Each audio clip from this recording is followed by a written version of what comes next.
जब हम इतिहास के पन्नों को खगोलते हैं तब हमें कई ऐसी अद्भुत जानकारियों के बारे में जानने को मिलता है। हमेशा से ही इतिहास इंसानों के लिए रोचक और ज्ञानवर्धक रहा है। खैर, आज भी हम इतिहास के स्वर्णिम पन्नों को खगोलने जा रहे हैं, परंतु आज हम कुछ अलग प्रकार के इतिहास के बारे में जानेंगे। आज हम बात करेंगे डायनासोर्स के बारे में। जी हाँ, वही डायनासोर जिनको हम जुरासिक पार्क जैसी फिल्मों में देखते आए हैं। हम डायनासोर्स के बारे में हर छोटी से छोटी चीज जानेंगे, क्योंकि हमको पता है इसके बारे में जानना हर किसी को पसंद होता है। डायनासोर्स के बारे में जानने के लिए सबसे पहले हम इस वीडियो में जानेंगे कि डायनासोर्स किसे कहते हैं, और फिर इनकी उत्पत्ति कैसे हुई, और फिर ये लुप्त कैसे हुए। इतना ही नहीं, इनके बारे में ऐसे कई रोचक तथ्यों के बारे में बात करेंगे जिससे आपको डायनासोर्स के बारे में एक पूर्ण जानकारी प्राप्त हो सके। तो दोस्तों, आप हमें बताओ कि आप तैयार हो ऐसी अद्भुत वीडियो के लिए? अगर हाँ, तो चलो निकल पड़ते हैं डायनासोर्स के इतिहास की लंबी सैर पर।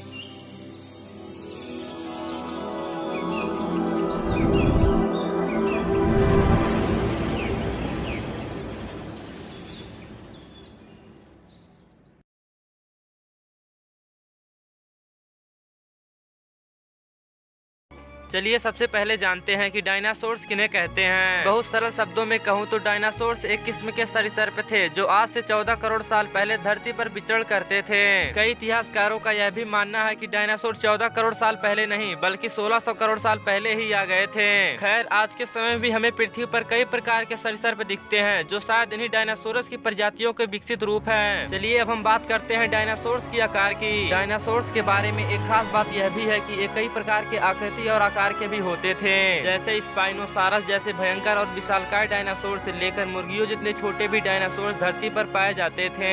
वैज्ञानिकों के अनुसार डायनासोर के पिछले दोनों पैर उनके शरीर से 90 डिग्री की अवस्था पर थे, जिसके कारण उन्हें चलने में काफी आसानी होती थी और ऊर्जा भी काफी कम खर्च करनी पड़ती थी। आज के सरीसृप डायनासोरों की अपेक्षा चलने फिरने में काफी धीमे भी होते हैं और उनकी अपेक्षा काफी ज्यादा ऊर्जा भी खर्च करते हैं, क्योंकि इनके पैर समांतर के ढंग से शरीर से काफी बाहर निकले हुए होते हैं। आज तक के रिसर्च के अनुसार डायनासोरों की मिली सभी अवशेषों में से सबसे लंबा डायनासोर 130 फीट का था, जो करीब 77 केजी का था। यह वजन अफ्रीकन 14 हाथियों के बराबर है। वहीं अगर हम डायनासोर की सबसे छोटी प्रजाति की बात करें तो उसका नाम था ऑर्निथोफोर्ड, जो मुर्गियों से थोड़ा ही बड़ा होते थे, जिनका वजन 1.2 केजी तक होता था। अब जो मैं आपको बताने जा रहा हूँ उसे सुनकर आप उस पर विश्वास नहीं करेंगे, लेकिन यह बात सही है। डायनासोर की एक ऐसी प्रजाति है जो आज भी हमारे साथ रहती है। जी हाँ, चलिए जानते हैं उसके बारे में। आप यह बात जानते हैं कि डायनासोर आज से करीब 6 करोड़ साल पहले ही लुप्त हो गए हैं, परंतु मैं आपसे फिर से कहता हूँ कि डायनासोर्स की अभी एक प्रजाति जिंदा है जो हमारे साथ रहती है। अब आप सोच रहे होंगे कि यह कैसे संभव है। तो दोस्तों, आप तो यह बात जानते होंगे कि डायनासोर की कुछ प्रजातियां उड़ भी सकती थी।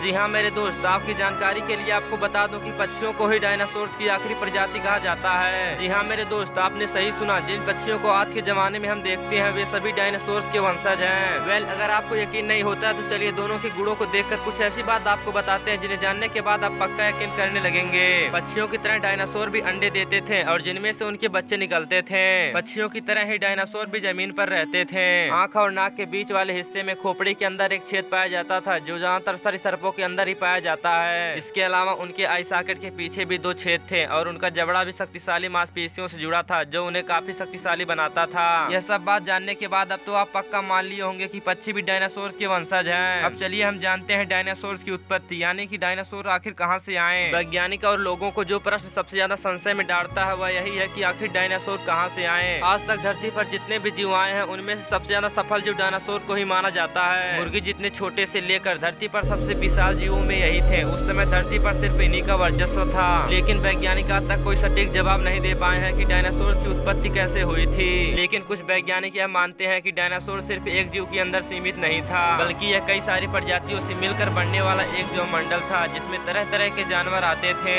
अब चलिए हम जानते हैं इस वीडियो की लास्ट टॉपिक, आखिर डायनासोर का अंत कैसे हुआ। डायनासोरों का अंत होने का कारण वैज्ञानिक एक उल्कापिंड को धरती से टकराने को बताते हैं। लगभग 6 करोड़ साल पहले यह उल्कापिंड धरती से सेंट्रल अमेरिका में टकराया था और इसकी टक्कर इतनी जोरदार थी कि इसको धरती से टकराते ही धरती के 75% जानवर खत्म हो गए। यह उल्कापिंड एवरेस्ट पर्वत जितना बड़ा था और यह जहाँ पर टकराया था वहाँ पर बहुत विशाल गड्ढा हो गया। इसके टकराते ही धरती के सारे मलबे लावे वापस आकाश में उड़ने लगे और आकाश में चारों तरफ धुआं धुआं हो गया। इस धुएं की परत बहुत विशाल थी और उल्का पिंड को धरती से टकराते ही जो डायनासोर की प्रजातियां उड़ने वाली थी वो आकाश में चारों तरफ उड़ने लगी और धरती से उठे मलबे लावे बनकर नीचे गिरने लगे, जिससे डायनासोर की उड़ने वाली प्रजातियां भी अपने आप को बचा नहीं पाई और भयानक तरह से उनकी भी मौत हो गई। और आकाश में लगी धुएं की मोटी परत के कारण सूर्य का प्रकाश भी धरती तक नहीं पहुंच पाता था, जिससे धरती पर बची वनस्पतियां भी धीरे धीरे समाप्त हो गयी। फिर काफी समय बाद धरती पर पानी बरसना शुरू हुआ, जिससे धरती धीरे धीरे ठंडी हुई। तब धीरे धीरे समुद्रों की गहराइयों में छोटे छोटे माइक्रो ऑर्गेनिज्म का जन्म हुआ और धीरे धीरे उनके डीएनए में बदलाव होते गए और जिससे जमीन पर रहने वाले जानवरों का जन्म हुआ और इन जमीन पर रहने वाले जानवरों के डीएनए में भी बदलाव होते गए, जिससे हम इंसान का जन्म हुआ। और यह तो हम सब जानते ही हैं कि हमारे पूर्वज बंदर थे।